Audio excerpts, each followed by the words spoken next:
SIR ভুতুরে ভুয়া ভোটারের বলি।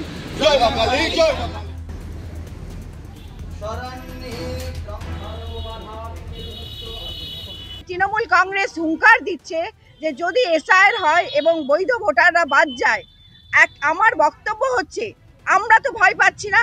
আমরা এসআইআর নিয়ে মন্দিরে এসেছি, আমরা এসআইআর নিয়ে এত উল্লসিত কেন? আমাদের কাছে বৈধ ভোটার আছে।